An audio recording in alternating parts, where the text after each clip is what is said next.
Sebagai ilustrasi, misalkan kalian punya kartu kredit di Bank A dengan tanggal cetak tagihan setiap tanggal 15 dan tanggal jatuh temponya itu di tanggal 1. Jadi setiap tanggal 15 kalian akan menerima tagihan melalui email dalam bentuk statement. Nah, setelah tanggal cetak tagihan ini, kalian masih punya waktu sampai tanggal 1 di bulan berikutnya untuk membayar tagihan. Kalian bisa melakukan pembayarannya itu di tanggal 16, 17, 18, 19, dan seterusnya sampai tanggal 1. Nah, tanggal 1 inilah batas akhir pembayaran. Jadi usahakan kalau membayar tagihan kartu kreditnya jangan melewati tanggal 1. Karena kalau kalian melewati tanggal 1, maka secara otomatis akan dikenakan denda keterlambatan. Tidak sedikit orang yang sudah punya kartu kredit tapi belum paham tentang kartu kredit itu sendiri. Kasus seperti ini banyak sekali saya temui dari member saya yang mereka itu ingin punya kartu kredit. Begitu sudah di ACC, ternyata masih banyak yang belum paham sepenuhnya tentang kartu kredit. Nah, di video kali ini kita akan bersama-sama belajar tentang kartu kredit mulai dari nol. Buat teman-teman pemula yang baru saja punya kartu kredit atau masih sebatas niat pengen punya kartu kredit, kalian wajib menyimak video ini sampai selesai.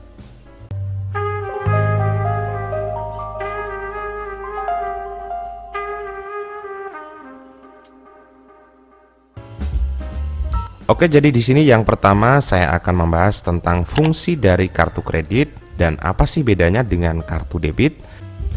Secara fungsi memang keduanya ini sama, yaitu sama-sama bisa digunakan sebagai alat pembayaran untuk berbelanja baik secara offline maupun secara online. Yang membedakan di sini adalah mekanisme penggunaannya.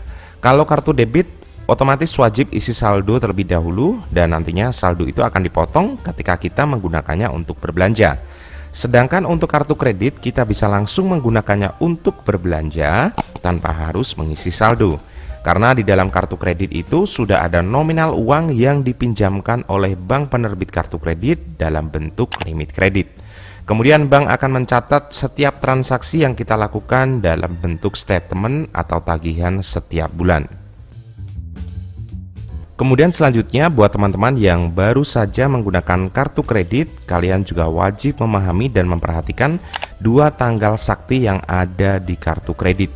Yang pertama adalah tanggal cetak tagihan, kemudian yang kedua adalah tanggal jatuh tempo.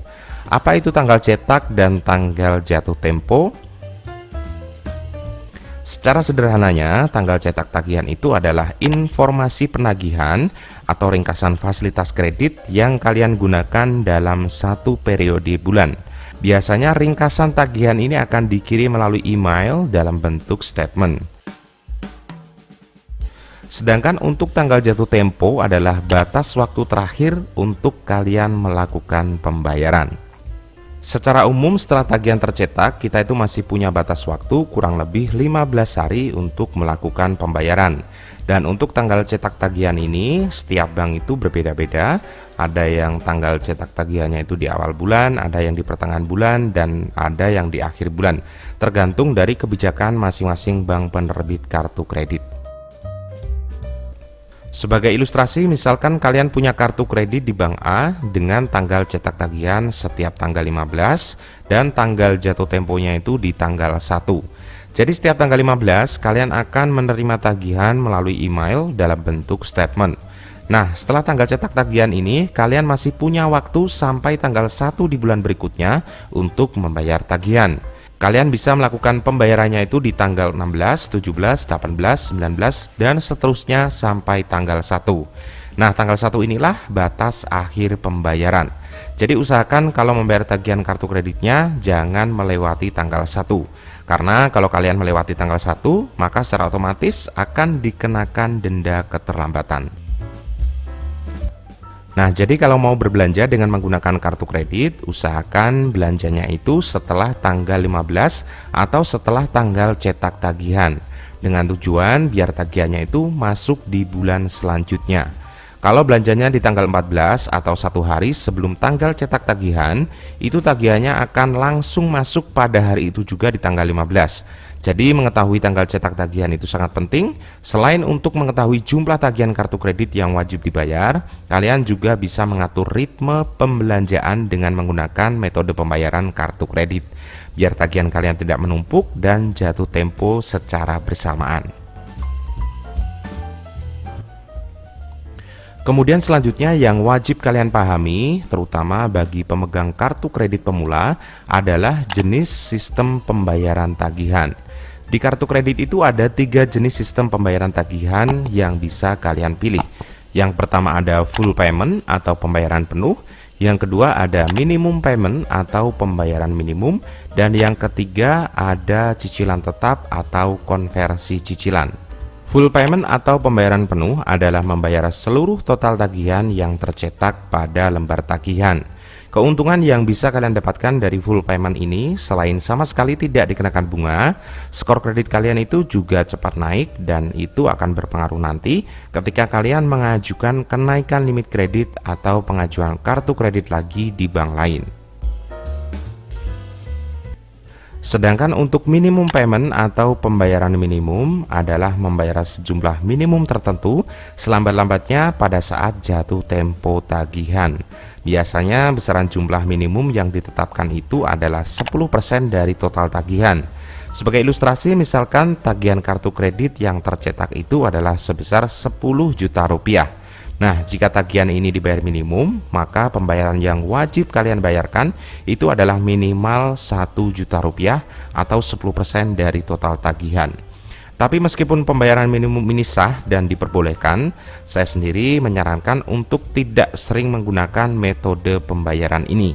Karena selain nanti dikenakan bunga dari sisa tagihan yang belum terbayarkan, minimum payment ini jika terlalu sering dilakukan, itu akan menurunkan kredibilitas seorang pemegang kartu kredit di mata bank.